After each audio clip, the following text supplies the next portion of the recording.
Inmediatamente después del divorcio, lo dejé todo y me fui. Mi exmarido, en la maternidad de una clínica privada de Madrid, abrazaba a su amante y me dijo con aire de suficiencia: «Una mujer como tú no merece ser la madre de mi hijo». Poco después, un socio de su empresa apareció en la clínica y, con una sola frase, lo hizo derrumbarse en el acto. El calor abrasador de julio en Madrid parecía quemar la piel. Apreté con fuerza el papel que tenía en la mano. No me di cuenta de que el afilado borde del papel me había cortado la palma de la mano. El olor a sangre se mezclaba con el aire bochornoso de la ciudad. Frente a mí se alzaba la imponente puerta principal de los juzgados de familia de Madrid, una puerta que, al igual que mis 3 años de matrimonio, ahora estaba cerrada para siempre. En el momento en que bajé el primer escalón, el móvil en mi bolsillo empezó a vibrar como un loco.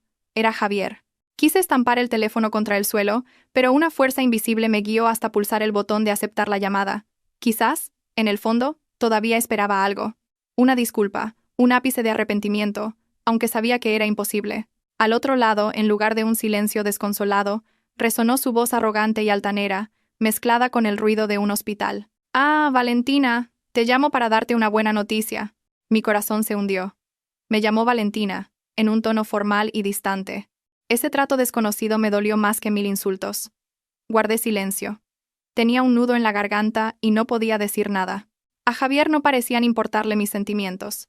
Continuó con voz excitada. «Laura está a punto de dar a luz. Es un niño. No te imaginas lo contenta que está mi madre. Toda la familia está aquí, en la clínica Santa Mónica. El ambiente es increíble». Cada una de sus palabras era una daga clavándose en mi corazón. Un niño, el heredero que su madre y su familia habían anhelado día y noche. La razón por la que yo había soportado años de miradas de desdén y críticas. Ahora ese niño había llegado, pero no de mi vientre, el de su esposa legal. Respiré hondo, intentando que mi voz no temblara. «Enhorabuena, entonces». «Por supuesto», se burló Javier. «Ah, y hay otra razón por la que te llamaba. Lo he estado pensando, y como tienes experiencia en las tareas del hogar, te daré una oportunidad. Puedes venir aquí a ayudar a Laura un tiempo. Y más adelante, podrías ser la niñera de mi hijo. ¿Qué te parece? Para ti, hasta ese puesto es demasiado, pero estoy siendo generoso». Me quedé helada. Mi cuerpo se paralizó y mis oídos zumbaban. No podía creer lo que acababa de oír. ¿Cómo podía el hombre al que había amado, mi marido, decir algo tan humillante? No solo me había sido infiel, sino que había pisoteado mi amor, y pretendía convertirme en la sirvienta de su amante y su hijo. Su crueldad sobrepasaba cualquier límite humano. La sangre me hirvió. El dolor se transformó en una ira gélida. Solté una carcajada, una risa amarga y llena de desprecio. «Gracias, pero no lo necesito», escupí antes de colgar. No quería oír ni una palabra más. El último resquicio de esperanza y anhelo se había hecho añicos con sus palabras. Saqué la tarjeta SIM del móvil y la arrojé a la papelera más cercana. Todo había terminado de verdad. Esa llamada no fue el final. Fue la señal de partida para la huida que llevaba tanto tiempo preparando. No volví a casa. Ya no era mi hogar. Aquel lujoso piso que había decorado con mis propias manos, rincón por rincón, no era más que una jaula dorada y fría para una mujer a punto de ser reemplazada. Caminé sin rumbo sobre el asfalto caliente, pero en mi mente tenía un plan claro hasta el más mínimo detalle. Mi primer destino fue el banco. Fui a la ventanilla y pedí retirar la totalidad de mis ahorros a mi nombre. El empleado me miró con compasión, viendo mi rostro demacrado y mi mano ensangrentada. Pero no me importó. Solo quería acabar cuanto antes. El dinero fue transferido limpiamente a una cuenta nueva que había abierto la semana anterior y que nadie conocía. El segundo destino fue una gran tienda de telefonía. «¿Quiero dar de baja este número?». Puse el teléfono sin SIM sobre el mostrador. El empleado se sorprendió, pero procesó la solicitud en silencio. Aquel número que me había acompañado durante casi 10 años, que contenía tantas alegrías y tristezas, era ahora solo una secuencia de dígitos sin sentido que debía borrar. Cerré permanentemente la sesión en todas las redes sociales y correos electrónicos vinculados a ese número y los eliminé. Como un fantasma, borré por mí misma cada rastro de mi existencia en el mundo digital. Finalmente, caminé hasta un centro comercial cercano y me dirigí a las taquillas automáticas. Introduje la contraseña y la puerta se abrió. Dentro había una maleta de tamaño mediano, cuidadosamente preparada. La había dejado allí hacía una semana, la noche en que me convencí de que mi matrimonio no tenía vuelta atrás. En apenas 10 minutos, borré una vida entera y rompí con casi una década de juventud que había acabado en la basura. Cada uno de mis movimientos fue decidido y frío, sin un atisbo de duda. Mi corazón ya se había detenido aquella noche de tormenta en los picos de Europa. La noche en que, con el coche averiado en medio de la nada, lo llamé desesperada 7 veces. La noche en que, a la 8ª llamada, su amante contestó el teléfono y dijo burlonamente: «Javier está ocupado ahora mismo. Está ayudándome a dormir». Saqué la maleta de la taquilla. Me sentí mucho más ligera. Dentro no había ropa de marca ni joyas caras. Solo unas cuantas prendas de diario, mi DNI y la libreta del nuevo banco. Había vendido las joyas de la boda que me regaló mi madre y todas las que Javier me había comprado en los últimos años. No quería conservar nada que perteneciera a ese pasado. Salí del centro comercial y paré un taxi. El conductor me miró por el retrovisor y preguntó con curiosidad: «Señorita, ¿a dónde vamos?». Respiré hondo por última vez el aire caliente de la ciudad. Sentí una extraña alienación al ver pasar a la gente ajetreada por la ventanilla. «Al aeropuerto de Barajas, por favor». El taxi aceleró, dejando atrás la ciudad que había sido testigo de todo mi amor y mi dolor. No miré atrás. Finalmente, las lágrimas comenzaron a caer. Pero no eran lágrimas de debilidad. Eran lágrimas para un nuevo comienzo. Un nuevo destino me esperaba. Mientras yo estaba sentada en el avión, buscando una nueva vida, en la Clínica Santa Mónica de Madrid, se estaba construyendo un falso paraíso. Más tarde, una vieja amiga que trabajaba allí como enfermera me lo contó todo, y pude imaginar cada detalle de la situación. Javier y su madre, la señora Pilar, esperaban en la sala VIP incapaces de ocultar su alegría. La señora Pilar no paraba de acariciar su pulsera de oro y no dejaba de hablar. «Te lo dije, mi Javier es un hombre de verdad. ¿Cómo no iba a tener un hijo para continuar nuestro linaje? Echar a esa mujer estéril ha sido una bendición para 3 generaciones de nuestra familia». Javier respondió con arrogancia: «Mamá, tu hijo es así de capaz. Valentina no tuvo suerte. ¿Qué se le va a hacer? Ahora que Laura me dará un hijo fuerte y sano, mis negocios prosperarán aún más. Con un heredero, todo va mejor». La señora Pilar asentía sin cesar, diciendo con alegría: «Así es, así es. Qué ganas tengo de verle la cara a mi nieto. Tendré que celebrarlo a lo grande. He preparado un lingote de oro para nuestro preciado primogénito». La hija del vecino, el señor García, solo tuvo 2 niñas. Qué vergüenza para su suegra. Nuestra familia tiene que mantener las apariencias. Conversaban animadamente, dibujando un futuro color de rosa. Un nieto adorable correteando por la casa, Javier heredando toda la fortuna familiar y llevando el negocio a nuevas cotas. En su historia, no había ni una pizca de compasión o remordimiento por mí, la mujer que había compartido 3 años de su vida con Javier. Yo era simplemente la mujer estéril que merecía ser abandonada. En ese momento comenzaron las contracciones de Laura. Javier corrió a buscar a un médico, mientras la señora Pilar juntaba las manos y rezaba en susurros. Todo el pasillo del hospital parecía cargado con su nerviosismo y expectación. Javier deambulaba frente al paritorio, fingiendo ser un marido y padre ejemplar. Incluso llamó a sus amigos para presumir: «Oye, que voy a ser padre. Esta noche lo celebramos a lo grande». La señora Pilar también sacó su móvil y llamó a todos sus parientes para anunciar el inminente acontecimiento. Su voz rebosaba de orgullo. «Cuñada, pronto nacerá el primogénito de nuestra familia. No sabes lo increíble que es mi Javier». En ese instante, su mundo giraba en torno a una sola palabra: hijo. Era el honor, el futuro, todo lo que deseaban. Estaban ebrios de una felicidad que ellos mismos habían fabricado. No podían imaginar que, en pocas horas, ese paraíso se haría añicos bajo sus pies. Cuanto más alto subes, más dolorosa es la caída. Y estaba segura de que esta caída les dejaría una cicatriz que no olvidarían jamás. Tras varias horas de ansiosa y excitada espera, la puerta del paritorio finalmente se abrió. El llanto vigoroso de un bebé resonó con claridad. Javier y la señora Pilar corrieron hacia allí exultantes. Una enfermera salió con un bebé envuelto en una mantita azul y sonrió. «Enhorabuena, es un principito sano de 2 kilos». La señora Pilar soltó un grito de alegría y juntando las manos dio gracias al cielo. «Dios mío, mi preciado nieto». Se asomó para ver al bebé, diciendo sin parar que era idéntico a Javier. «Esa nariz aguileña y esa frente despejada, es clavado a mi Javier». Javier, incapaz de contener su alegría, sacó un sobre grueso con dinero y se lo dio a la enfermera. «Muchas gracias. Ha sido un gran trabajo. Un pequeño detalle de nuestra familia». Se sentía en la cima del mundo. Todo era perfecto. Tenía un hijo. Había cumplido el mayor deseo de su madre, y ahora solo le esperaba un futuro deslumbrante. Pero justo entonces, apareció la jefa de enfermeras, una mujer de aspecto experimentado y severo. Miró alternativamente a Javier y a la señora Pilar. Luego echó un vistazo al bebé y dijo con un tono dubitativo: «Enhorabuena. Sin embargo, hay un pequeño asunto que debemos comunicarles de inmediato». La señora Pilar, embargada por la alegría, le restó importancia con un gesto. «Cualquier problema. Lo hablamos luego. Primero quiero ver a mi nuera». La jefa de enfermeras mantuvo su seriedad y detuvo a la señora Pilar. «Este es un asunto muy importante. Concierne directamente al bebé y al señor Javier». Javier frunció el ceño. «¿Qué ocurre? Mi hijo está sano, ¿verdad?» «El bebé está perfectamente sano, pero durante los análisis rutinarios posteriores al parto, hemos detectado algo inusual». La enfermera hizo una pausa. Miró a Javier directamente a los ojos y dijo con claridad: «Su grupo sanguíneo es AB». Javier estaba desconcertado. «¿Y qué pasa si es AB? Yo no entiendo de esas cosas». La señora Pilar también mostró su disgusto. «¿Y eso qué más da? Mientras sea un niño, el grupo sanguíneo es lo de menos». La jefa de enfermeras negó con la cabeza. Su voz seguía siendo tranquila, pero tenía peso. «Señor, según el historial médico que nos proporcionaron, su grupo sanguíneo es O.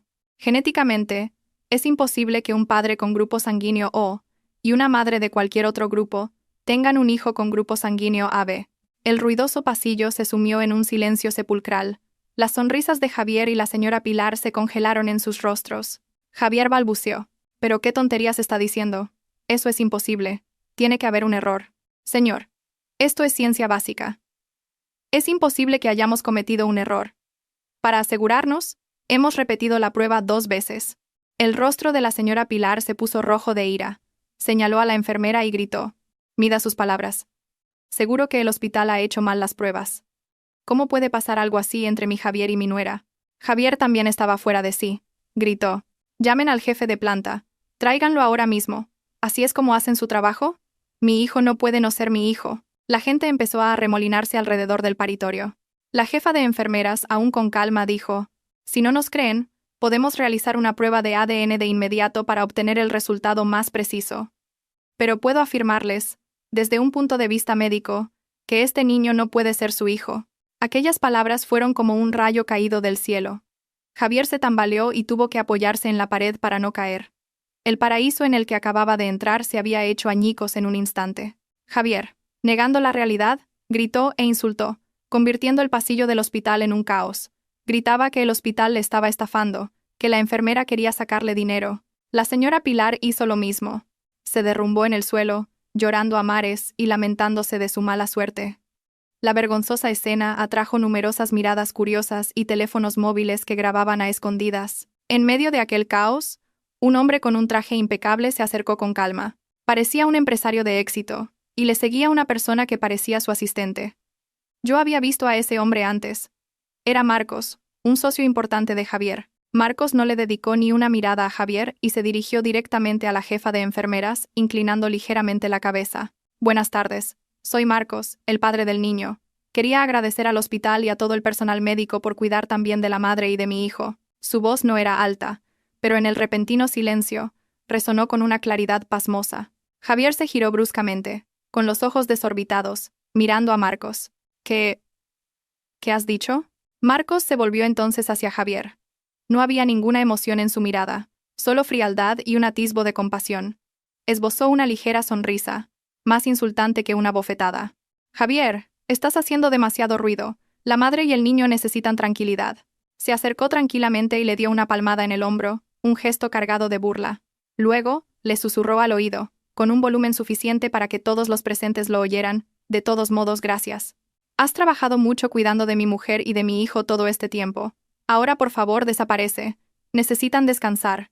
Cada palabra fue como un martillazo en el orgullo de Javier. Su rostro pasó del rojo al blanco pálido. Apretó los labios, pero no pudo decir nada. Había sido engañado. Se había convertido en un payaso en la obra de teatro que él creía dirigir. El hijo del que se enorgullecía, la mujer por la que había abandonado a su esposa, todo había sido una farsa. La señora Pilar, al oír aquello, soltó un par de gemidos y se desmayó. La gente a su alrededor volvió a alborotarse. Javier se quedó plantado en medio del pasillo, como si le hubieran clavado al suelo. Miró a Marcos, al bebé en brazos de la enfermera y a las miradas que se cernían sobre él. Miradas de sorpresa, curiosidad y, sobre todo, de burla. La humillación lo envolvió por completo. Su orgullo, su arrogancia, todo se derrumbó en un instante. Retrocedió unos pasos, tambaleándose. Las piernas le fallaron y acabó desplomándose en medio del vestíbulo del hospital. Fue la caída más dolorosa y humillante de su vida. El traidor finalmente probó el sabor de la traición. Y de una forma 100 veces más dolorosa. El avión se estremeció ligeramente al despegar, y luego se estabilizó. Miré por la ventanilla. La ciudad bajo mis pies se hacía cada vez más pequeña, y las luces parpadeantes de la noche parecían una lejana constelación de estrellas. Realmente me había ido. Una sensación de libertad y al mismo tiempo una profunda tristeza me invadieron. El zumbido constante de los motores del avión, como una triste nana, trajo de vuelta los recuerdos que tanto me había esforzado en enterrar.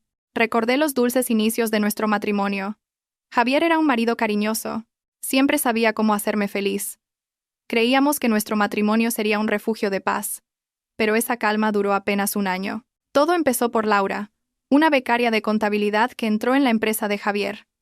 Yo recordaba la primera vez que la vi. De aspecto dulce e inocente, siempre me llamaba Valentina con familiaridad. No sospeché nada. Luego Javier empezó a llegar tarde a casa, con la excusa de cenas de negocios. Decía que tenía mucho trabajo y que necesitaba ampliar su red de contactos. Yo le creí, hasta que una noche llegó oliendo a alcohol y a un perfume desconocido impregnado en su camisa. No era mi fragancia sutil, sino el aroma dulce y penetrante de otra mujer. La intuición de una esposa me inquietó. Esa noche, cuando dormía profundamente, hice algo que nunca antes había imaginado. Revisé su móvil, y mi mundo se vino abajo. Innumerables mensajes cariñosos. Se llamaban cariño el uno al otro. Se habían escapado a hoteles de lujo mientras a mí me decía que estaba de viaje de negocios. Lo desperté y le puse el móvil delante de los ojos. Al principio Javier lo negó, diciendo que era una broma de sus compañeros, pero ante la evidencia irrefutable, se arrodilló, me abrazó las piernas y lloró. Valentina. Lo siento. Fue solo una aventura de una noche. Me dejé seducir. No sé qué me pasó. Por favor, perdóname solo esta vez. No volverá a ocurrir. La única persona a la que amo eres tú. Sus lágrimas y juramentos ablandaron mi corazón en aquel momento. Todavía lo amaba demasiado. Pensé que todo el mundo comete errores y que, si se arrepentía, todo podría arreglarse. Elegí perdonar, creyendo que estaba salvando mi matrimonio. Javier despidió a Laura y pareció sinceramente arrepentido. Me trató incluso mejor que antes. Ingenuamente creí que la tormenta había pasado. Mirando las luces de la ciudad que se alejaban tras las nubes, sonreí con amargura. Aquel día, decidí creer. Elegí perdonar y, a cambio, recibí una herida 100 veces mayor. La primera traición siempre abre la puerta a las que vendrán después. Solo que en ese momento estaba demasiado ciega para darme cuenta. Tras la primera traición, Javier fingió un arrepentimiento sincero. Se desvivió por mí, y yo empecé a creer que realmente había cambiado. Pero estaba equivocada. Una persona acostumbrada a mentir solo se vuelve más hábil. La segunda traición fue la daga mortal que atravesó el lugar más tierno y sagrado de mi corazón. Mi madre falleció joven a causa de una enfermedad crónica. Antes de morir, me dio una pulsera de filigrana de oro que había heredado de mi abuela. No era especialmente cara, pero era un recuerdo, un símbolo de amor, el único vínculo que me unía a mi madre. Más tarde, cuando mi familia pasó por dificultades económicas, mi padre, a su pesar, tuvo que venderla. Me prometí que algún día la recuperaría. La oportunidad surgió en una subasta benéfica en la que participaba la empresa de Javier. Casualmente, la pulsera de mi madre apareció allí. La reconocí al instante. La pequeña muesca cerca del cierre era inconfundible. El corazón me latía con fuerza. Me volví hacia Javier y le dije con voz temblorosa: «Cariño, esa es la pulsera de mamá, quiero recuperarla». Javier me miró, luego a la pulsera, y asintió. «Claro, no te preocupes. Es un recuerdo de tu madre, la conseguiré para ti». Le creí. Me senté, llena de esperanza, viéndolo levantar la paleta de puja una y otra vez. Cada vez que lo hacía, lo amaba un poco más, conmovida por su comprensión y respeto. Finalmente, por un precio muy superior a su valor real, Javier ganó la puja. Subió al escenario para recibir la caja con la pulsera entre los aplausos del público. Esperé feliz a que me la trajera, pero no lo hizo. Javier, con la caja en la mano, se dirigió a otra mesa del salón, donde estaba sentada Laura, con su eterna expresión inocente. Ella también estaba allí. Javier abrió la caja, y delante de mí y de cientos de personas, le colocó suavemente la pulsera de filigrana en la muñeca a Laura. ¿Te gusta? Puedo comprarte lo que quieras si te hace feliz. Me quedé sorda. El mundo se desmoronaba a mi alrededor. No podía creer la escena que tenía ante mis ojos. La pulsera de mi madre, Mi recuerdo más sagrado, adornaba ahora la muñeca de la mujer que había destrozado mi hogar. Me levanté de un salto y corrí hacia ellos. Javier, ¿qué estás haciendo? Javier me miró. No había ni una pizca de culpa en sus ojos, solo irritación. ¿Qué te pasa? Es solo una pulsera. A Laura le gustaba y se la he comprado. No seas tan egoísta. ¿Egoísta? Reí entre lágrimas. ¿Sabes lo que esto significa para mí? Me prometiste que me la comprarías a mí. Laura intervino entonces, fingiendo ser la víctima. Ay, Valentina, lo siento. No sabía que era la pulsera de tu madre. Te la devuelvo. Cuando hizo el amago de quitársela, Javier la detuvo. No hace falta. Nunca retiro un regalo que he hecho. Quédatela. Se volvió hacia mí y gruñó. Deja de montar un escándalo aquí y vete a casa. Todas las miradas del salón estaban puestas en nosotros. Sentí una humillación como nunca antes. No solo me había traicionado, sino que había pisoteado el recuerdo de mi madre, y me había convertido en el hazmerreír de todos. Después de aquello, mi corazón murió. Vivía como una sombra en casa. No discutía, no sentía celos. Javier pareció notarlo. Dejó de ocultarse. Sus viajes de negocios se hicieron cada vez más frecuentes. En una rara ocasión, la empresa me envió a un viaje de trabajo de una semana a un pueblo costero. Fue un respiro, una oportunidad para tomar aire fresco lejos de mi asfixiante y moribundo matrimonio. Pero el viaje de vuelta se convirtió en una pesadilla atroz. La pesadilla que apagó por completo todo el amor y la esperanza que quedaban en mí, conducía de vuelta a última hora de la tarde. Mientras atravesaba un puerto de montaña en los picos de Europa, de repente, el cielo se abrió y empezó a llover a cántaros. Llovía con tanta fuerza que, incluso con los limpiaparabrisas a máxima velocidad, apenas veía la carretera. El camino era sinuoso, con un acantilado a un lado y un profundo desfiladero al otro. El silbido del viento que se colaba por la ventanilla era espeluznante. Al tomar una curva cerrada, un fuerte estallido sacudió el volante. El coche se tambaleó y casi choca contra el guardarraíl. Aterrorizada, pisé el freno en seco. El corazón me iba a estallar. Se me había reventado un neumático. Me quedé sentada en el coche. A mi alrededor solo había cortinas de lluvia y una oscuridad cada vez más densa. La cobertura del móvil iba y venía. Con manos temblorosas llamé a Javier. En medio de aquel pánico, era la única persona en la que podía pensar. La primera llamada sonó durante mucho tiempo, pero nadie contestó. Empecé a asustarme de verdad. Anochecía, y la lluvia no cesaba. Varios camiones pasaron a toda velocidad, salpicando agua y barro. No me atrevía a salir del coche. Me acurruqué en el asiento del conductor y seguí llamando a Javier. La tercera, la cuarta y la quinta llamada tampoco obtuvieron respuesta. El miedo se fue convirtiendo en desesperación. Sabía dónde estaba y qué estaba haciendo. Seguramente con Laura, pero aún así, no perdí la esperanza. Esperaba que viera mis llamadas perdidas y me devolviera la llamada. La batería del móvil estaba por debajo del 10%. Hice la sexta y la séptima llamada. Al otro lado, solo un silencio cruel. Las lágrimas empezaron a brotar. Me sentía sola e indefensa. ¿Por qué tenía que estar yo en esta situación? ¿Por qué el hombre al que tanto había amado me abandonaba así cuando más lo necesitaba? Mirando la pantalla moribunda del móvil, hice una última llamada, la octava, con la débil esperanza de que quizás se hubiera dejado el teléfono en algún sitio. Esta vez, al primer tono, alguien contestó. Diga, al otro lado, una voz de mujer soñolienta e irritada. Era la voz de Laura. Mi corazón se detuvo. Lo esperaba, pero el dolor de la confirmación fue peor de lo que había imaginado. Conteniendo los sollozos, dije con voz quebrada.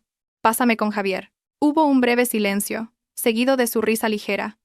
Una risa llena de triunfo y provocación. ¿Qué pasa a estas horas de la noche?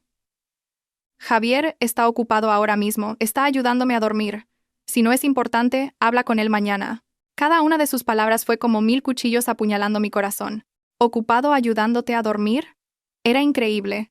Su esposa estaba atrapada en una peligrosa carretera de montaña bajo la lluvia, y él estaba ocupado. Justo entonces, oí la voz de Javier al otro lado. Probablemente se dirigía a Laura, con un tono de fastidio por haberle despertado. ¿Quién es? Cuelga y vamos a dormir. Cuelga. Esa última palabra lo sentenció todo. Sabía que era yo quien llamaba. Y a sabiendas, me ignoró. A sus ojos, mi seguridad valía menos que el sueño de su amante. El móvil se apagó, se había quedado sin batería. Me quedé sentada en la oscuridad, inmóvil. El teléfono en mi mano se enfrió. Fuera, la tormenta seguía rugiendo, con truenos y relámpagos que partían el cielo. Pero nada de eso era tan aterrador como el frío que se había apoderado de mi corazón. Las lágrimas se secaron. Ya no sentía miedo ni desesperación. En su lugar, un vacío desolador y una calma espeluznante. Mi amor, mi sacrificio, mi perdón, todo había sido una estupidez. Había intentado salvar un matrimonio podrido, había perdonado a alguien que no se arrepentía, y este era el precio que tenía que pagar, ser abandonada a mi suerte en una noche de tormenta. Solté una carcajada. Una risa demencial resonó en el pequeño habitáculo del coche. Me reí de mi propia estupidez y de la crueldad del hombre al que le había entregado todo. Aquella noche, lo comprendí. Mi amor había muerto. Murió en aquella carretera de los picos de Europa. Murió entre el rugido de la tormenta. Y murió por la palabra cuelga de la persona a la que yo llamaba marido. Cuando el amor muere, el odio deja de tener sentido. No sé cuánto tiempo estuve sentada en el coche. Entonces, una luz brillante iluminó el parabrisas. Un viejo camión se detuvo a mi lado. La puerta se abrió y un hombre de mediana edad con un chubasquero bajó. Le seguía una mujer, que parecía su esposa. Golpearon suavemente mi ventanilla. «Señorita, ¿está bien? ¿Le pasa algo al coche?» Sus voces amables y su preocupación sincera me devolvieron a la realidad. Bajé la ventanilla y respondí con voz quebrada. «He pinchado una rueda». El hombre miró a su alrededor y dijo: «Es peligroso quedarse aquí con esta lluvia. Venga a nuestra casa a pasar la noche, y mañana por la mañana, cuando pare de llover, llamaremos a alguien para que le arregle el coche». Miré a la pareja. Eran completos desconocidos, pero me ofrecían ayuda sin pedir nada a cambio. Su calidez contrastaba brutalmente con la frialdad de Javier. Asentí. Las lágrimas volvieron a brotar. Me llevaron a una pequeña casa en la ladera de la colina. Era humilde, pero muy acogedora. La mujer me preparó rápidamente una infusión de jengibre caliente, y el hombre me trajo una toalla seca. No me hicieron muchas preguntas, solo me consolaron con amabilidad. «Tranquila, mañana todo estará mejor». Esa noche, acostada en la cama de invitados, escuché el sonido rítmico de la lluvia sobre el tejado. Mi corazón estaba extrañamente en paz. La amabilidad de aquellos dos desconocidos derritió el hielo de mi corazón y me hizo darme cuenta de que todavía existían cosas buenas y gente buena en el mundo, y en medio de esa calma, tomé una decisión. No volvería a esa casa. Me divorciaría. Dejaría a ese hombre y esa vida llena de hipocresía y dolor. Pero no me iría en silencio. Le haría pagar por lo que había hecho. No con una pelea escandalosa, sino con un plan. Un plan para que lo perdiera todo. A la mañana siguiente, la lluvia cesó. El mecánico vino y cambió rápidamente el neumático por el de repuesto.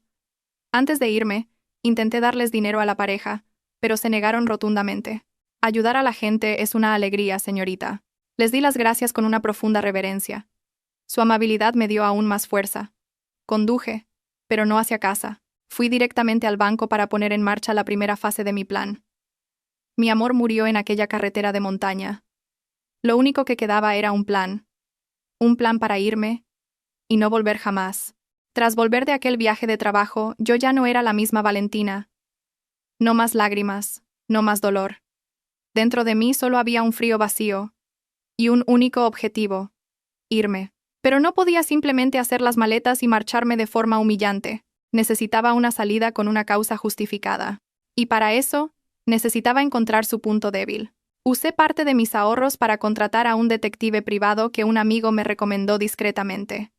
Le di mis instrucciones de forma concisa. Siga a la amante de mi marido, una mujer llamada Laura. Investigue todas sus relaciones y actividades. El hombre, de mediana edad y aspecto profesional, asintió. No se preocupe. Los días siguientes viví como una invisible. Seguía yendo al trabajo, volvía a casa, preparaba la cena, y me encontraba con Javier, pero mi sonrisa era solo una máscara. Javier no pareció notar mi cambio, o quizás no le importaba. Seguía inmerso en sus viajes de negocios, sus llamadas a escondidas, y la alegría de ser padre pronto. Exactamente una semana después, el detective me citó en una cafetería tranquila. Deslizó un sobre marrón hacia mí y dijo con su habitual voz inexpresiva: «Toda la información que necesita está aquí». La señorita Laura es toda una profesional en jugar a dos bandas. El corazón me latía con fuerza. Abrí el sobre con manos temblorosas. Dentro había fotos nítidas de Laura del brazo de Javier entrando en un restaurante. Fotos de Laura de compras con Javier, pero entre esas fotos había otras mucho más impactantes. Laura subiendo a un sedán de lujo. Laura entrando en un chalet de una urbanización nueva. Y el hombre a su lado no era Javier, sino Marcos, su socio, a quien yo había visto un par de veces. El dossier también contenía copias de extractos bancarios. Cada mes, Marcos transfería una suma considerable a la cuenta de Laura. Todo estaba claro. Javier no era el único. Era solo uno de los peces que Laura había pescado. Pero lo que más me horrorizó fue el informe médico que había al final. Era una ecografía fetal, con la semana de gestación y la fecha prevista de parto claramente indicadas. Comparando las fechas con el momento en que descubrí la relación de Javier y Laura, y empezaron a verse abiertamente, me di cuenta de una terrible verdad. Era muy probable que el hijo que Laura esperaba no fuera de Javier, el preciado heredero. Esa era la verdad. Laura estaba usando a ese niño para atar a Javier, sacarle dinero y entrar con aires de grandeza en mi casa. Y el pobre e idiota de Javier estaba loco de contento pensando que iba a tener un hijo para continuar su linaje. Era una obra de teatro perfecta. Cerré el dossier. Mis manos ya no temblaban. En su lugar me sentí extrañamente tranquila. No sentía celos ni dolor, solo asco y una cierta satisfacción. Tenía lo que necesitaba. No era simplemente un punto débil. Era un as en la manga, un arma mortal que podría poner fin a todo. Me reuní con Laura una tarde de fin de semana en una pequeña cafetería de una calle tranquila. Llegué pronto, elegí una mesa en un rincón y esperé pacientemente. Cuando Laura entró, seguía teniendo ese aspecto dulce y puro. La ropa holgada de maternidad acentuaba su aparente fragilidad. Me vio y me dedicó una sonrisa algo incómoda. «Valentina, ¿para qué me has llamado?» Sin decir palabra, deslicé el sobre marrón hacia ella. Laura lo abrió con curiosidad. Al ver las primeras fotos, su sonrisa se congeló. A medida que pasaba las páginas, su rostro palidecía y sus manos empezaron a temblar. Al ver las fotos con Marcos y los extractos bancarios, levantó la cabeza y me miró horrorizada. Sus ojos ya no tenían inocencia, solo un miedo palpable. ¿De dónde has sacado esto? ¿Qué quieres? Fue entonces cuando hablé. Mi voz, para mi propia sorpresa, era serena. No he venido aquí por celos. Y no pienso darle esto a Javier ni a la mujer de Marcos. He venido a proponerte un trato. Laura tragó saliva. Sus ojos estaban llenos de recelo. ¿Un trato? ¿Qué trato? Quiero el divorcio, dije sin rodeos. Pero Javier no accederá fácilmente, especialmente ahora que cree que va a tener un hijo. Por eso necesito tu ayuda. Deslicé otra bolsa de papel hacia ella. Dentro había un fajo de billetes bien ordenado. 30.000 euros. Ayúdame a que Javier firme los papeles del divorcio, dije con claridad. Cuando esté hecho, este dinero será tuyo, y te entregaré todas estas pruebas. Después, cada una por su lado. Tú consigues lo que quieres, el puesto de señora de la casa junto a Javier, y yo consigo lo que quiero, mi libertad. Laura miró fijamente el dinero. Una codicia inocultable brilló en sus ojos, pero aún dudaba. Pero, ¿cómo voy a hacer que firme? No es tonto. No es tonto, pero es arrogante y vanidoso, respondí. Y esa es su mayor debilidad. Confía en ti, te adora. Especialmente ahora. Si eres un poco lista, no será difícil. Me levanté y cogí mi bolso. Te doy 2 días para pensarlo. Si aceptas, mándame un mensaje. Si no, no puedo garantizar a dónde irán a parar estas fotos. Salí sin mirar atrás. Sabía que aceptaría. Para gente como Laura, el amor es una quimera, el dinero y el estatus son la realidad. Usé su codicia como arma. Era un trato justo, sin emociones de por medio. Como esperaba, a la noche siguiente recibí un mensaje de Laura. Solo una palabra. Acepto. El plan se desarrolló más rápido de lo que pensaba. Javier, eufórico por la inminente llegada de su hijo, decidió hacerse un gran regalo, un yate para salir a navegar con su nueva familia los fines de semana. La firma del contrato de compraventa se celebraría en un restaurante de lujo, donde había organizado una fiesta con algunos de sus amigos más cercanos. Era la oportunidad perfecta para Laura. Esa noche, no pude dormir. Me senté en el salón, aferrando el móvil. Estaba nerviosa y ansiosa. Un pequeño error podría arruinar todos mis esfuerzos. Hacia las 10 de la noche, llegó un mensaje de Laura. Esta noche firma el contrato del yate. Colaré los papeles del divorcio entre los documentos. Respondí con un escueto vale. Podía imaginar la escena. Javier, sentado entre sus amigos, borracho, presumiendo de su futuro hijo y de su nuevo yate. Su ego estaría por las nubes. Laura, con una expresión cariñosa, le pondría delante un grueso fajo de papeles. Cariño, revisa el contrato otra vez y firma. Ya he comprobado todas las cláusulas. Javier, ebrio de triunfo y de confianza ciega en su adorable amante, probablemente solo hojearía unas pocas páginas. Estaría demasiado ocupado presumiendo ante sus amigos, imaginándose a sí mismo al timón de su yate con su bella mujer y su preciado hijo. ¿Cómo iba a darse cuenta de que, entre esos papeles, se encontraba el documento de divorcio con las cláusulas más favorables para mí, redactadas por mi abogado, cogió el bolígrafo y firmó sin dudar en todas las páginas marcadas. Esperé hasta casi la medianoche. El corazón me latía con fuerza. Entonces, el móvil vibró. Era una foto de Laura. La última página de los papeles del divorcio, con la firma impecable de Javier. Y un mensaje a continuación. Hecho. Mañana por la mañana iré a por el dinero. Solté un suspiro de alivio. Sentí como si una pesada piedra que había oprimido mi pecho durante años se hubiera desvanecido. No sentía alegría ni satisfacción, solo un vacío ligero. Era irónico que un matrimonio que empezó con amor terminara con una firma inconsciente en medio de una mentira. A la mañana siguiente cumplí mi palabra. Le di el dinero a Laura y recibí los papeles originales del divorcio. Ella cogió el dinero y se fue a toda prisa, sin decir una palabra, como si temiera que yo cambiara de opinión. Miré los papeles en mi mano, la firma familiar de la persona que una vez fue mi todo. Mis manos no temblaban. Con calma, los doblé y los guardé en mi bolso. Y fui directamente al juzgado.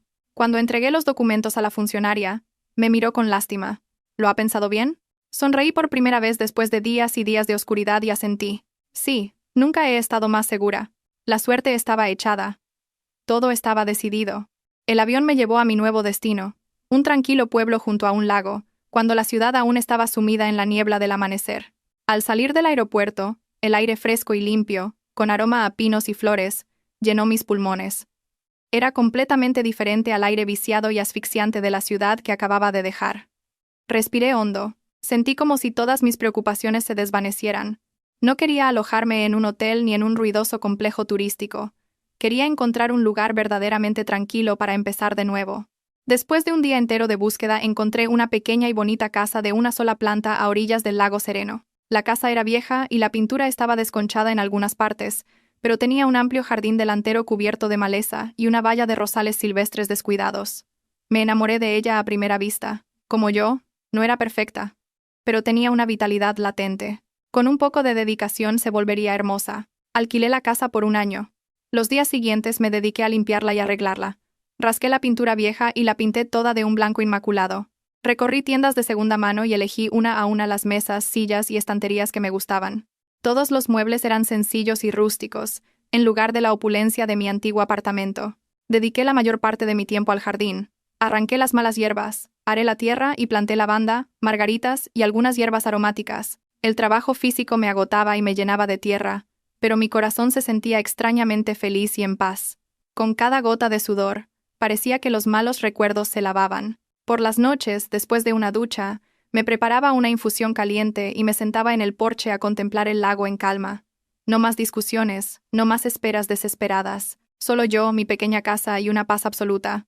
A veces, los vecinos pasaban, me sonreían y me saludaban amablemente. La calidez y sencillez de la gente de aquí reconfortaban mi corazón. Una tarde, después de plantar el último rosal, me senté en el suelo a contemplar mi obra. El terreno desolado se había convertido en un jardín cuidado y lleno de vida. La casita blanca y coqueta destacaba entre el verdor. Sonreí. Sí, mi nueva vida empezaba hoy. Una vida sin Javier, sin mentiras ni traiciones. Solo Valentina y un futuro que construiría con mis propias manos. El tiempo en mi nuevo hogar transcurría en paz. Después de un mes de preparativos, mi pequeña cafetería finalmente abrió sus puertas. La llamé La Calma de Valentina. Calma por la tranquilidad que anhelaba, y Valentina por mí misma. Quería una vida serena y autónoma. La cafetería no era grande. Unas pocas mesas de madera rústica, una pequeña barra y algunas macetas de margaritas en el alféizar de la ventana. Pero era el lugar donde había volcado toda mi pasión. Mi vida había entrado en una nueva órbita, sencilla, pero significativa. Me levantaba temprano, paseaba por la orilla del lago, y luego abría la cafetería. Tostaba y molía el café yo misma, y su aroma impregnaba todo el espacio. Mis clientes eran principalmente vecinos del pueblo y algunos turistas que buscaban un ambiente tranquilo. Venían, pedían un café, leían un libro y contemplaban el lago en silencio. Fue aquí donde conocí a Mateo. Era arquitecto y vivía con su hija de 5 años, Clara, en la casa de enfrente. La primera vez que los vi fue cuando Clara, con sus grandes ojos negros y redondos, entró corriendo en la cafetería y se me quedó mirando. «Señora, ¿vende leche calentita? Papá no me deja tomar café». La voz clara de la niña me hizo sonreír. Me agaché a su altura y le sonreí. «Claro, tengo una leche calentita deliciosa. ¿Quieres probarla y contarme un cuento?» Clara asintió. «Vale». Le contaré el cuento de la Bella Durmiente. Justo entonces Mateo entró apresuradamente. Tenía una expresión de disculpa en el rostro. Lo siento mucho, mi hija es muy inquieta. Clara, ven aquí. Sonreí y le resté importancia con un gesto. No se preocupe. Es un encanto de niña. Desde ese día, padre e hija se convirtieron en clientes habituales.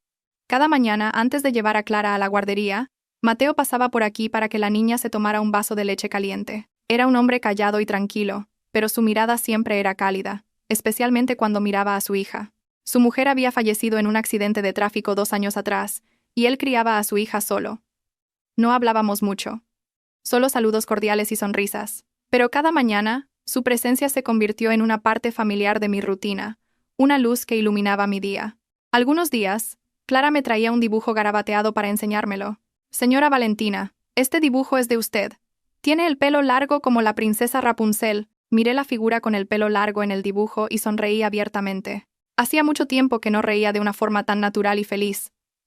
Mateo, de pie a su lado, me miraba y sonreía. Su mirada era increíblemente tierna. Una tarde, mientras me preparaba para cerrar, Mateo entró.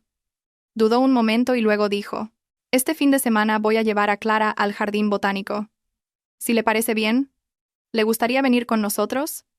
A la niña le cae usted muy bien». Me detuve un momento y, sin darme cuenta, asentí. Sí, me encantan las flores. Cuando se fue, me quedé de pie en el mismo sitio. Una extraña y cálida sensación floreció en mi corazón. ¿Sería posible que, después de la tormenta, el cielo me estuviera mostrando un nuevo rayo de sol? Empecé a creer que la felicidad podía venir de cosas tan sencillas. Mientras yo encontraba la paz en un pequeño rincón de España, en Madrid, Javier se ahogaba en el infierno que él mismo había creado. La humillación en el hospital lo había convertido de un hombre arrogante y seguro de sí mismo en un perdedor miserable. Volvió a casa y destrozó todo lo que encontró a su paso. El sonido de cristales rotos y muebles golpeando el suelo era ensordecedor. La señora Pilar, vestida de luto, ya no podía mantener su habitual elegancia. Se derrumbó en el sofá, llorando y recriminando a su hijo. «Estúpido, te lo advertí. Te dije que esa Laura no era trigo limpio. Y ahora mira, sin dinero, sin honor. ¿Con qué cara vamos a mirar ahora a nuestros parientes?» Javier, borracho y furioso, gritó: «Cállate, mamá. ¿Tú qué sabes? Todo es culpa de esa Valentina. Ella me tendió una trampa. Me las pagará». Empezó a echarme toda la culpa a mí. En su mente febril, era yo quien había planeado todo para humillarlo.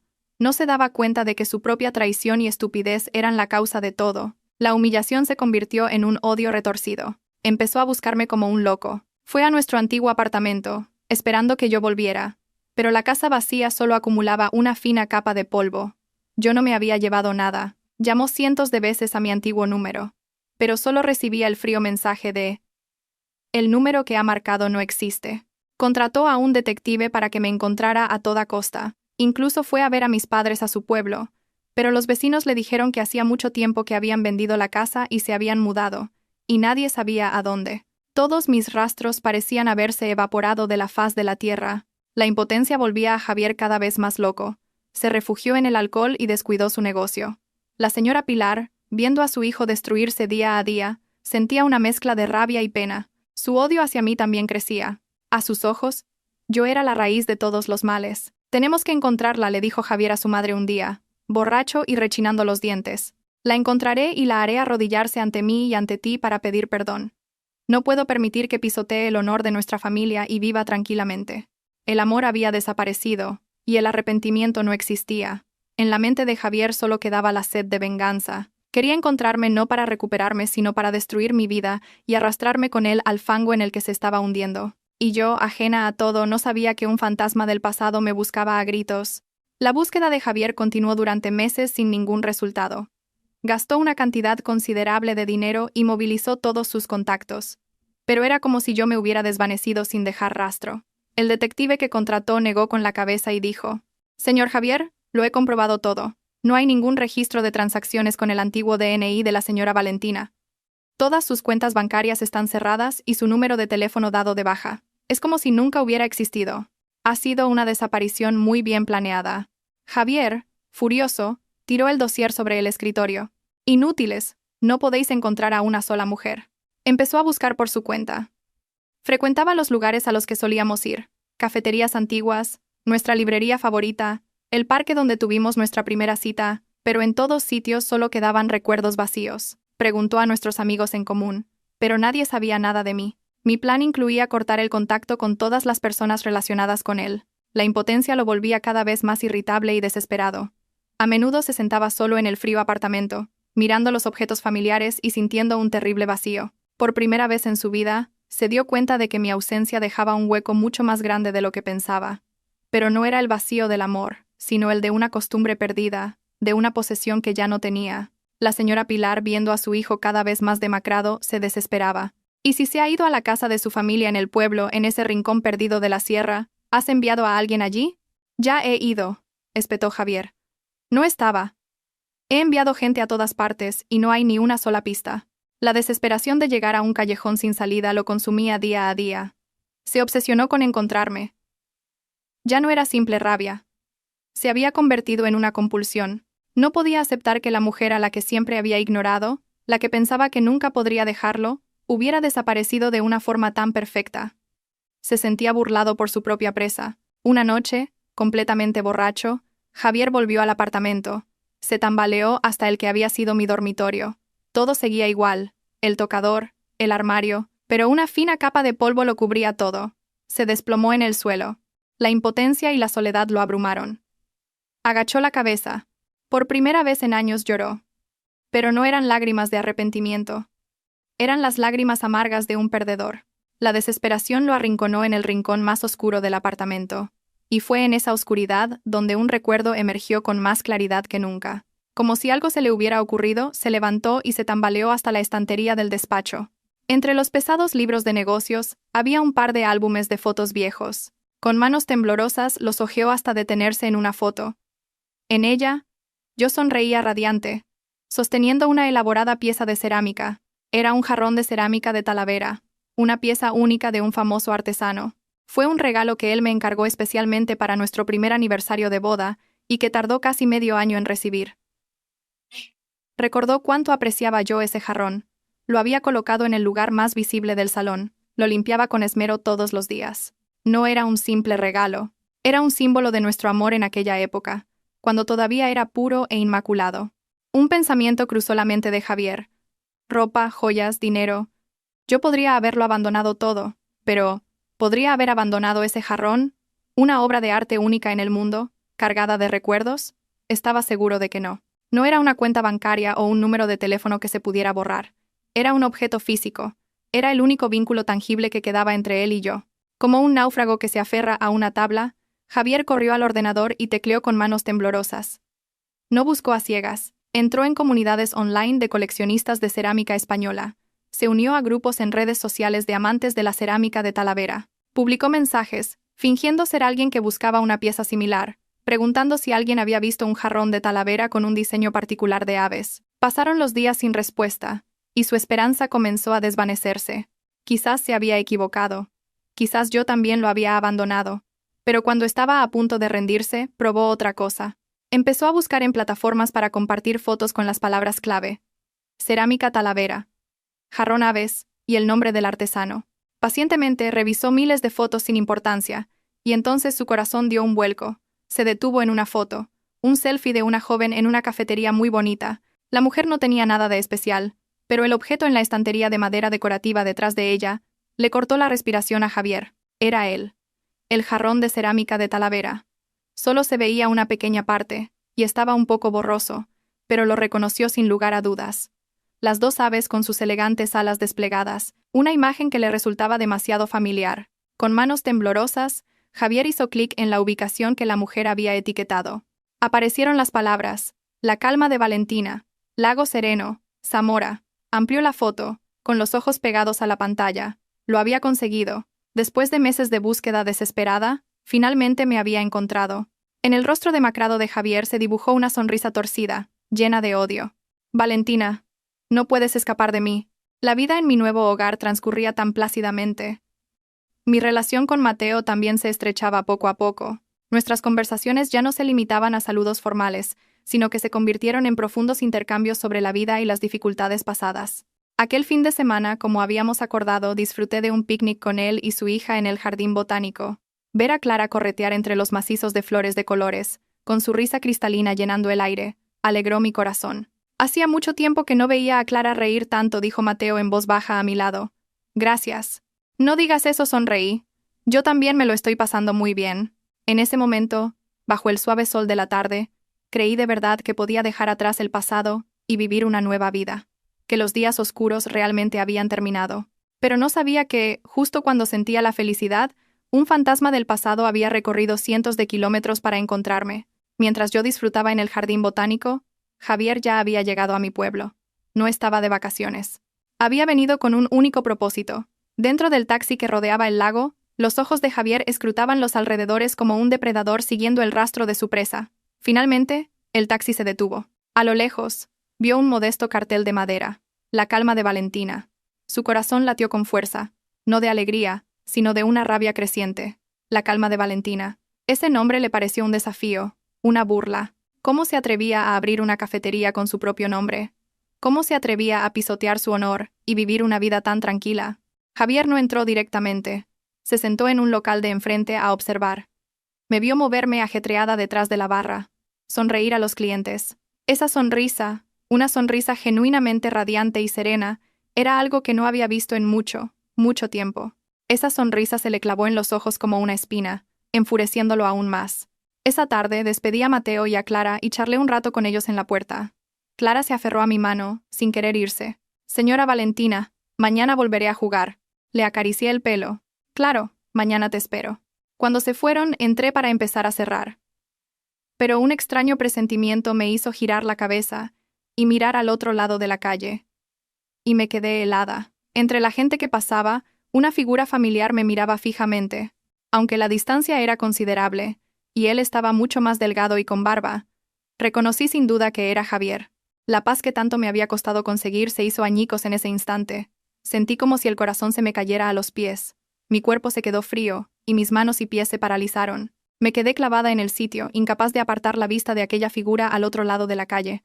Javier tampoco se movió. Solo me miraba, como una bestia con ojos brillantes acechando a su presa. Unos segundos después, empezó a moverse. Cruzó la calle, ignorando los coches que pasaban. Un frenazo brusco sonó con rabia. Se dirigió directamente hacia mí. Cada uno de sus pasos estaba cargado de odio y furia.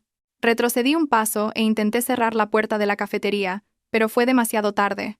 Entró como un torbellino, empujando la puerta con violencia. Vaya, vaya.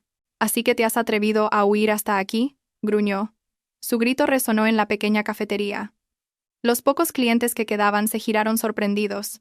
A Javier no le importó. Se abalanzó sobre mí y me agarró la muñeca con fuerza. Vienes conmigo ahora mismo.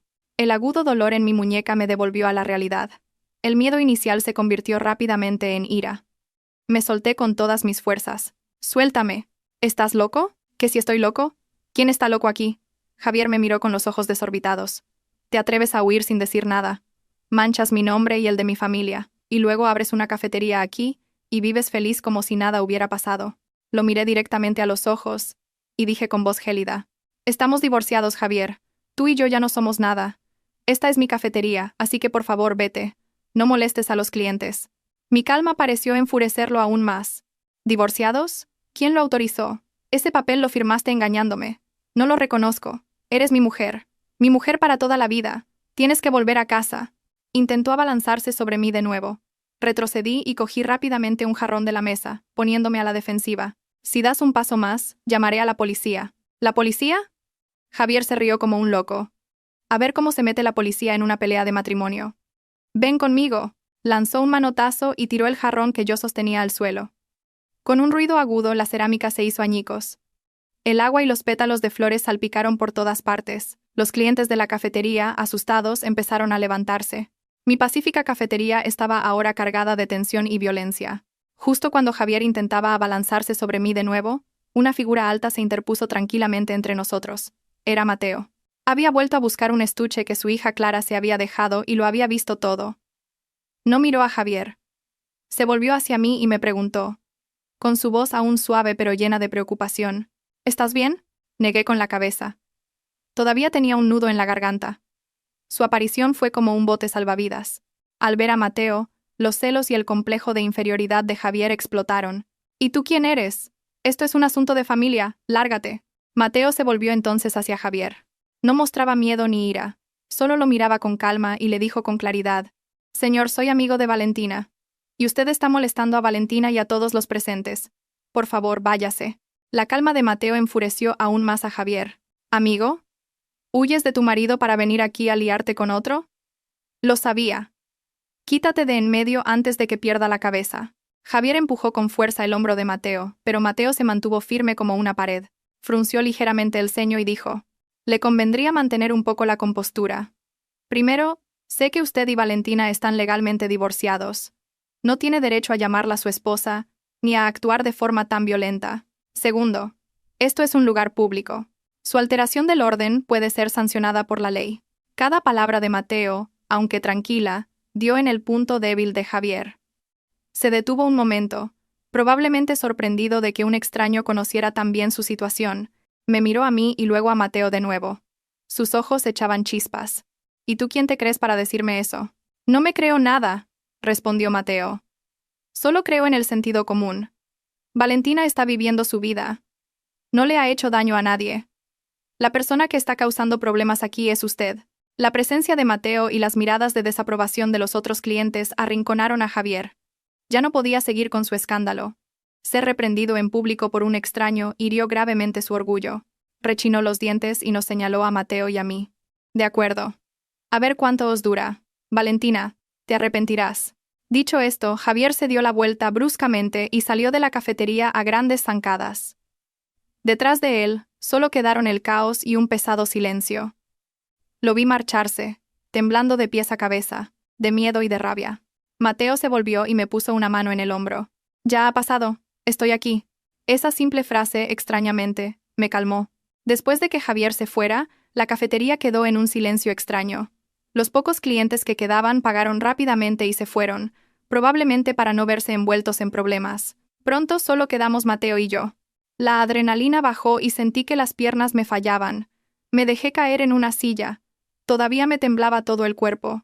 Mateo no preguntó nada más. En silencio. Recogió los trozos del jarrón roto, y luego me preparó una taza de té de jengibre caliente. Toma esto, te sentará bien. Sostuve la taza. El calor se extendió por mis manos, pero el frío de mi corazón no desaparecía. Gracias, y lo siento. Te he metido en un lío. Mateo se sentó frente a mí y negó con la cabeza. No tienes por qué disculparte. ¿Quién debería disculparse es ese hombre? Hizo una pausa y añadió: Si no quieres hablar, no preguntaré. Pero si necesitas que alguien te escuche, siempre estaré aquí. Su sinceridad y respeto me conmovieron. Miré al hombre amable que tenía delante y por primera vez sentí el deseo de contar mi historia. No le conté todo, pero sí lo suficiente para que entendiera: la traición, los papeles del divorcio y la huida a este lugar en busca de una nueva vida. Mateo escuchó en silencio, sin juzgar. Cuando terminé, solo dijo una cosa: Eres una mujer muy fuerte. Las lágrimas volvieron a brotar. Pero ahora me ha encontrado. No sé qué hacer. Quizás tenga que volver a huir. No, dijo Mateo de repente, con voz firme. La primera vez fuiste para escapar de un infierno. Pero ahora, Valentina, estás en tu casa. Nadie tiene derecho a echarte de aquí. No tienes por qué volver a huir. Sus palabras fueron como una corriente eléctrica que recorrió mi espalda. Es verdad. ¿Por qué tengo que huir? Esta es la vida que he construido con tanto esfuerzo. El lugar donde he encontrado la paz. No puedo dejar que Javier la destruya tan fácilmente. Me sequé las lágrimas y miré a Mateo. Mi mirada era mucho más decidida. Tienes razón. No voy a huir más. Pero tengo que proteger este lugar y a mí misma. Te ayudaré, respondió Mateo sin dudarlo. Nos sentamos juntos y discutimos los pasos a seguir. Lo primero y más importante era reforzar la seguridad de la cafetería y de mi casa. Sería bueno instalar cámaras, sugirió Mateo, tanto dentro de la cafetería como en el jardín. Al menos eso le disuadirá de actuar imprudentemente. Y si pasa algo, tendremos pruebas. Acepté de inmediato. Era una idea muy sensata. El incidente de hoy había sido una advertencia. No me había desanimado ni me había hecho huir. Al contrario, me había hecho más fuerte y decidida. Tras el altercado con Javier, mi vida sufrió una pequeña conmoción. Las miradas curiosas de algunos clientes, los rumores infundados, pero con la ayuda de Mateo, todo volvió a la normalidad rápidamente. Me instaló un sistema de cámaras discreto. una en la caja registradora que cubría toda la cafetería y otra apuntando al jardín delantero. Empecé a sentirme un poco más segura, pero siempre mantenía una cautela en mi interior. Unas 2 semanas después, una tarde tranquila con pocos clientes, una figura familiar apareció de repente en la puerta. Me quedé helada. Era la señora Pilar, mi ex-suegra, pero hoy parecía completamente diferente. No había rastro de su habitual elegancia y arrogancia. Vestía ropa más modesta, su rostro estaba demacrado, y sus ojos afilados tenían ahora un toque de tristeza. Entró dudando y me miró con ojos escrutadores. «Hija, he venido a verte». Me quedé detrás del mostrador, con los brazos cruzados, y respondí con un silencio gélido. Sabía que esto era otra actuación. Al ver mi falta de reacción, la señora Pilar puso una expresión de dolor. Se secó una lágrima furtiva. «Sé que he hecho mal. Lo siento. Desde que te fuiste, Javier no es el mismo. No para de beber. Y a mí se me parte el alma al verlo. Todo es culpa mía. Lo he malcriado». Su actuación era tan convincente que si no fuera por el daño que ella y su hijo me habían causado, casi me la habría creído. Seguí en silencio. Al ver que su intento de apelar a mis emociones no funcionaba, cambió de táctica. Puso una cesta cuidadosamente envuelta sobre la mesa. «Sé que no quieres verme. Solo he venido a ver cómo estabas. Me alegro de que hayas abierto una cafetería tan bonita. Te he traído una infusión de hierbas relajantes. Dicen que es muy buena por aquí. La he preparado yo misma. Bébetela, tranquilízate un poco y olvida todo lo malo que ha pasado». Empujó la cesta hacia mí. Dentro había una gran botella de cristal con un líquido de un verde claro. Su sonrisa parecía increíblemente bondadosa, pero yo sabía que detrás de ella se escondía una trama malévola. Miré de reojo a la pequeña cámara en la esquina del techo, que lo grababa todo en silencio. Decidí seguirle el juego. Suspiré, fingiendo cansancio. «Ya es agua pasada. Tampoco quiero removerlo. Gracias por el detalle, señora». La llamé señora a propósito.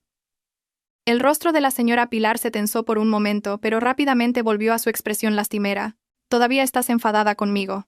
Pero por favor, acepta mi detalle. Me sentaré un momento y me iré enseguida». Se sentó en una silla cercana. Sus ojos seguían recorriendo la cafetería y de vez en cuando me miraba de reojo, como esperando que bebiera la infusión.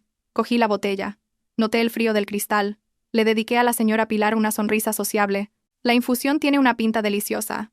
Le serviré una taza a usted también». La señora Pilar agitó las manos apresuradamente, con una sonrisa algo forzada. «No, la he preparado para ti. Tómala tú. Por favor, tómate una taza por mí. La he hecho yo misma. Es limpia y buena para la salud». Repitió que la había hecho ella misma, como si temiera que yo no la creyera. Su insistencia confirmó mis sospechas. Cogí una taza e hice el amago de servirme. Los ojos de la señora Pilar brillaron, siguiendo cada uno de mis movimientos. Pero justo cuando iba a inclinar la botella, fruncí el ceño de repente y me llevé una mano al estómago. La señora Pilar preguntó preocupada: «¿Qué te pasa?». Le resté importancia con un gesto. «No es nada. Debe de ser el reflujo otra vez. Últimamente, si como algo que no conozco, me sienta mal. El médico me ha dicho que no tome té ni café por un tiempo». «Lo siento mucho, señora. Aprecio su detalle, pero no puedo beberlo ahora mismo», dije con voz apesadumbrada. Vi claramente la decepción pasar por su rostro, pero la ocultó rápidamente con una sonrisa compasiva. «Ah, vaya, qué enfermedad más molesta. Si no puedes beberlo, déjalo. Bébelo más tarde, cuando estés mejor. Me quedaré un ratito más y luego me iré, que se me hace tarde».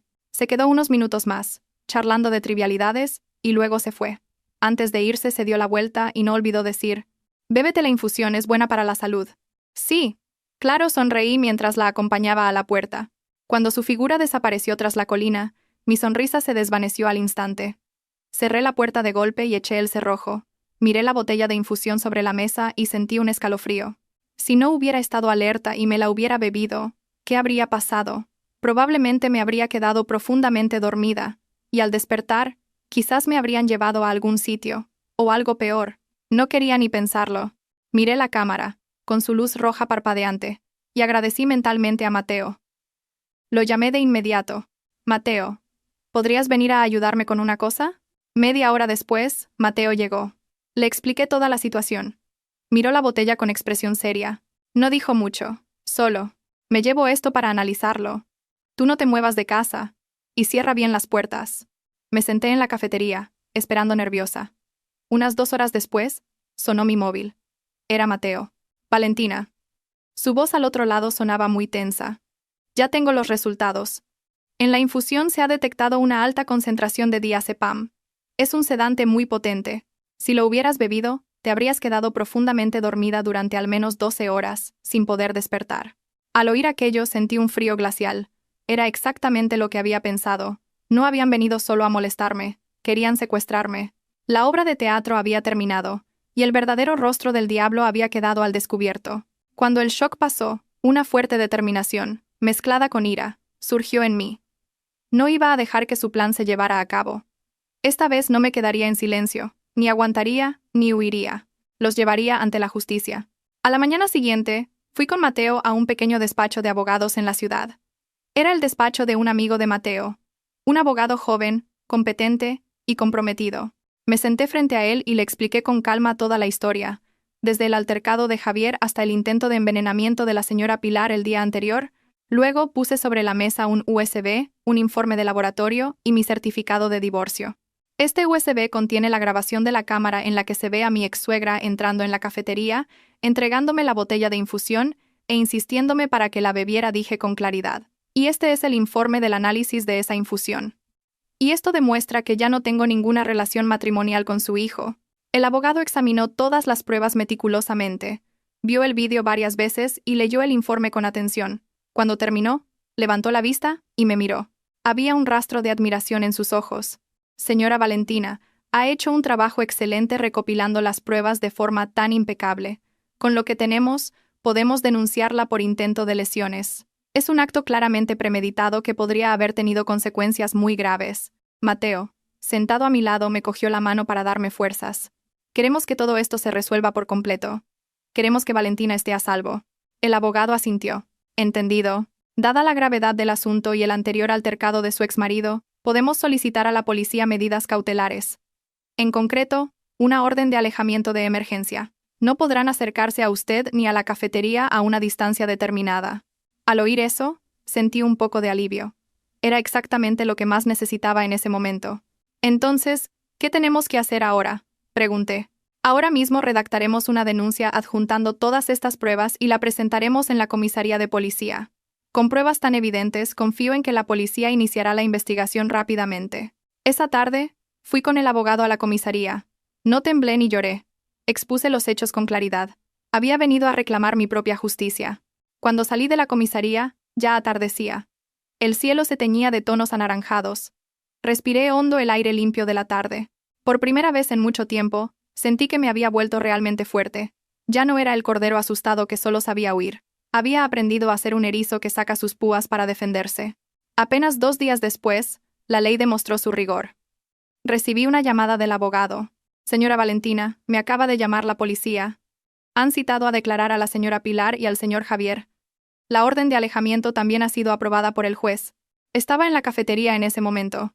Al oír la noticia, me temblaron las manos de la emoción. Por fin había llegado el día. Me enteré de que la policía había ido hasta el hotel donde se alojaban Javier y la señora Pilar. La aparición repentina de los agentes con la citación judicial dejó a madre e hijo atónitos. Ser escoltados por la policía fuera del vestíbulo del hotel, bajo las miradas curiosas de tanta gente, fue una humillación considerable para ellos, que tanto valoraban las apariencias. En comisaría, la señora Pilar al principio lo negó todo, afirmando que solo me había llevado la infusión por mi salud, sin ninguna mala intención. Incluso interpretó el papel de víctima, llorando y diciendo que yo la estaba acusando falsamente por rencor. Pero cuando la policía proyectó el vídeo de la cámara en una pantalla grande, todas sus excusas se vinieron abajo. El vídeo mostraba su expresión hipócrita, sus palabras melosas y su insistencia sospechosa, y cuando el informe del laboratorio, con la anormalmente alta concentración de diazepam, se puso sobre la mesa, se derrumbó por completo. Javier, como cómplice, tampoco pudo negarlo. Agachó la cabeza y no dijo nada. Finalmente, admitieron todo el plan. Querían secuestrarme, llevarme de vuelta a Madrid y obligarme a reconciliarme con Javier, o al menos, tenerme bajo su control. Nunca imaginaron que la presa que consideraban débil pudiera tenderles una trampa tan afilada. Como el acto no llegó a causar daños graves, evitaron una pena de prisión, pero recibieron una lección muy cara. Ambos fueron multados con 10.000 euros cada uno, un total de 20.000 euros, por alteración del orden público e intento de lesiones. Y lo más importante, tuvieron que firmar un compromiso y acatar la orden de alejamiento del juez. A partir de ese día, No podrían acercarse a menos de 200 metros de mí, de mi casa o de mi cafetería. Si lo incumplían, se enfrentarían a un castigo más severo. El día que recibí la resolución judicial en mis manos, sentí una paz verdadera. No era solo un trozo de papel, era un escudo sólido que me protegía de los fantasmas del pasado. Javier y la señora Pilar tuvieron que abandonar el pueblo poco después, humillados. Esa tarde me senté en el porche de la cafetería, contemplando el atardecer en silencio. Mateo y Clara volvían de un paseo. Al verme, Clara corrió a mis brazos. «Señora Valentina, te he echado de menos». La abracé y le acaricié el pelo. Mateo, a su lado, nos miraba con una tierna sonrisa. Supe que la puerta del infierno se había cerrado, y una nueva puerta de felicidad se abría de par en par para recibirme. Después de que todo terminara, por primera vez, me sentí verdaderamente a salvo. Con la partida de Javier y la señora Pilar, el pueblo recuperó su tranquilidad para mí. El escudo legal me daba una sensación de seguridad absoluta. Ya no me sobresaltaba cada vez que un desconocido entraba en la cafetería, ni me despertaba asustada por la noche. Mi vida volvió gradualmente a su cauce suave y pacífico. Mi relación con Mateo también evolucionó de forma natural. Él no tenía prisa, no me prometía un futuro lejano. Simplemente estaba a mi lado en silencio, ayudándome con las pequeñas tareas de la cafetería, cuidando conmigo el pequeño jardín, y a veces, paseando con su hija por la orilla del lago en las tardes perezosas. Como un arroyo fresco, fue curando lentamente las heridas de mi alma. Una tarde de finales de otoño, después de cerrar la cafetería, Mateo me propuso dar un paseo. Dijo que quería enseñarme un lugar muy bonito. Caminamos por un sendero a orillas del lago. El sol se ponía lentamente tras los pinares, tiñendo todo el lago de un dorado intenso. El paisaje era tan hermoso como una pintura. Nos detuvimos en un claro junto al lago, bajo un viejo jacarandá lleno de flores moradas. Mateo me miró. Su mirada era más tierna y sincera que nunca. «Valentina, sé por todo lo que has pasado. Sé que todavía tienes heridas en tu corazón. No puedo prometerte que borraré todas esas cicatrices, pero sí puedo prometerte que estaré a tu lado para que se conviertan solo en recuerdos del pasado». Hizo una pausa, respiró hondo y continuó. «No soy tan rico ni tan poderoso como tu exmarido. Solo tengo un corazón sincero, un hombro fuerte en el que puedes apoyarte, y una hija pequeña a la que le gustas mucho». Entonces de repente se arrodilló. Sacó una pequeña caja de terciopelo azul del bolsillo de su chaqueta. Dentro no había un caro anillo de diamantes, sino un anillo de plata delicadamente diseñado con la forma de una margarita, mi flor favorita. «Valentina, ¿quieres casarte conmigo? Formemos una familia juntos, criemos a Clara y caminemos juntos el resto de nuestras vidas. No dejaré que nadie vuelva a hacerte daño».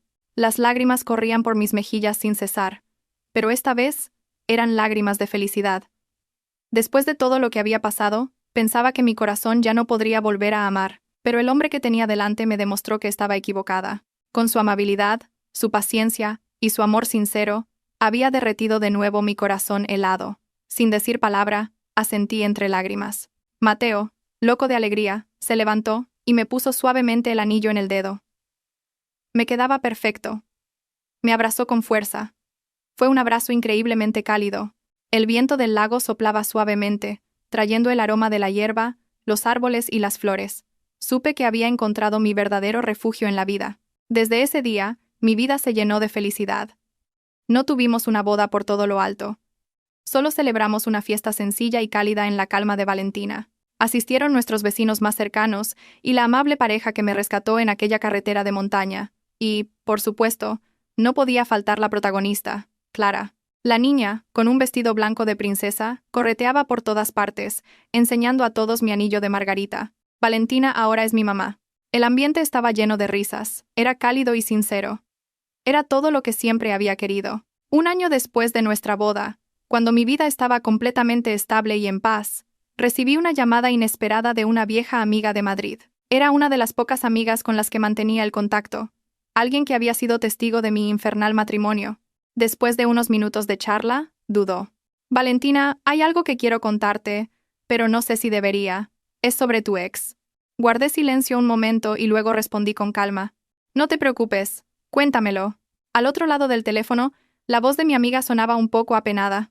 «La empresa de Javier ha quebrado. Después del escándalo en tu pueblo, su credibilidad se fue a pique. Sus clientes más importantes cancelaron todos los contratos, y como él no paraba de beber y descuidó el negocio, era cuestión de tiempo». Al oírlo, no sentí nada en mi corazón. Era la consecuencia lógica de sus actos. Mi amiga continuó. Y la señora Pilar, después de pagar la multa y la humillación que pasó en el pueblo, le da tanta vergüenza que no puede mirar a nadie a la cara. Para pagar las deudas de su hijo, tuvo que vender su gran chalet. Y ahora madre e hijo viven en un pequeño apartamento en las afueras. Está completamente destrozada. Parece 10 años más vieja.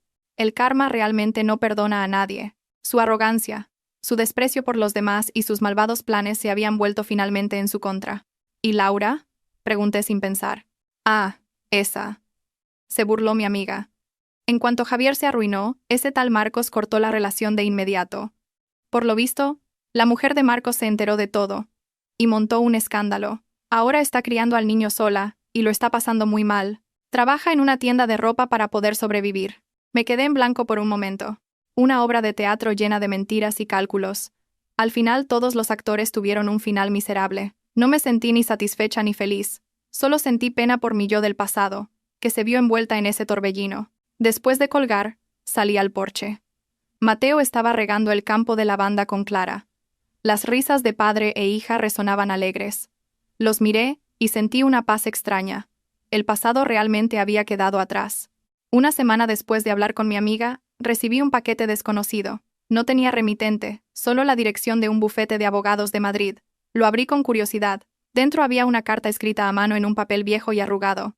Reconocí al instante la letra de Javier. No por expectación, sino por una vaga inquietud. ¿Qué querría ahora? Respiré hondo y empecé a leer. Para Valentina, cuando leas esto probablemente estarás viviendo muy feliz. Yo estoy en el fondo del pozo. No te escribo esta carta para pedirte perdón. Sé que no me lo merezco. Tampoco para suplicarte que empecemos de nuevo. Sé que es imposible. Te escribo porque, por primera vez en mi vida, quiero pedirte perdón de corazón. Su letra era temblorosa, y algunas partes estaban borrosas, como si hubieran caído lágrimas sobre ellas. Lo he perdido todo, Valentina. El negocio, el dinero, el honor. Antes pensaba que eso era lo más importante. Pero ahora, sentado solo en este pequeño apartamento de alquiler, me doy cuenta de que lo más valioso que he perdido has sido tú. Perdí a la mejor esposa del mundo, a la persona que me amó y se sacrificó por mí incondicionalmente. Siempre di por sentada tu presencia. Pensé que, hiciera lo que hiciera, siempre estarías ahí esperándome. Fui demasiado arrogante, demasiado estúpido. Hice caso a mi madre y solo me preocupé por las apariencias, y no me di cuenta de que estaba destruyendo mi propia felicidad con mis propias manos. Durante todo este tiempo, he vivido con culpa y arrepentimiento. Cada noche, recuerdo tu llanto, tu imagen abandonada en aquella carretera de montaña. Me atormenta. No espero que vuelvas. Solo quiero que sepas que me arrepiento de verdad. Esta disculpa puede que llegue demasiado tarde, pero aún así quiero decirlo. Lo siento. Por todo. Espero que seas feliz. Javier. Terminé de leer la carta y la doblé en silencio. No sentí ni lágrimas, ni rabia, ni satisfacción. Mi corazón estaba extrañamente en paz. Quizás cuando una persona llega al límite del dolor, el odio también desaparece. Salí al jardín, donde Mateo le estaba enseñando a Clara a dibujar. Me acerqué al viejo brasero que usábamos para quemar las hojas secas del jardín. Arrojé la carta a las llamas. El fuego creció y devoró el papel en un instante. Mateo se acercó y me cogió la mano con suavidad. ¿Pasa algo? Negué con la cabeza y le sonreí. No es nada. Solo estaba quemando las últimas cenizas del pasado. Perdoné a Javier. No porque él mereciera el perdón, sino porque yo merecía la paz. Este perdón no era para darle a él una oportunidad, sino para darme a mí misma una liberación completa. A partir de este momento, el pasado realmente ya no tenía ninguna deuda conmigo. El sol de la tarde bailaba sobre los macizos de margaritas. El aire limpio traía el aroma de la tierra, los pinos y el café recién hecho que acababa de preparar. Estaba sentada en un columpio de madera con un libro en la mano, pero mis ojos no podían apartarse de la escena que tenía delante. Mateo, con Clara a cuestas, jugaba al pilla-pilla en nuestro pequeño jardín. La risa cristalina de la niña y la risa cariñosa de él se mezclaban, creando la música más feliz y sencilla que jamás había oído. Clara, al ver que la miraba, bajó de la espalda de su padre y corrió a mis brazos. «Mamá Valentina, papá Mateo es demasiado rápido, no puedo atraparlo». La abracé y besé su suave pelo. «¿Qué te parece si luego mamá y tú nos unimos para atrapar a papá Mateo?» «Sí», gritó la niña, loca de contenta. Mateo se acercó y se sentó a mi lado, pasando un brazo por mis hombros de forma natural. «¿Qué están tramando mis dos chicas?» Apoyé la cabeza en su hombro y sonreí misteriosamente. Nos quedamos así sentados, contemplando en silencio el jardín y el lago sereno que brillaba a lo lejos. No hacían falta grandes palabras ni promesas eternas. A veces, la felicidad era simplemente estar en un lugar tan pacífico con las personas que amas. De repente, me di cuenta de que la vida es como un vasto océano. A veces está en calma y claro, pero otras veces, las tormentas rugen y olas gigantescas se levantan. Hubo un tiempo en que fui arrastrada por las olas de la traición y la mentira, y pensé que nunca más saldría a flote. Pero nadé por mí misma y encontré mi propio faro. Ese faro eran Mateo y Clara, esta casa y esta vida tranquila. Ellos me demostraron que después de la tormenta siempre llega la calma, y me hicieron creer que el amor verdadero y la bondad siempre existen. Encontré al hombre con el que podría navegar a través de todas las tormentas y contemplar todos los mares hermosos del mundo. Cerré los ojos y respiré hondo. El olor de las flores, el olor de la felicidad. Realmente había vuelto a nacer, más fuerte y más serena que nunca. El nuevo capítulo de mi vida, un capítulo lleno de sol y risas, realmente había comenzado.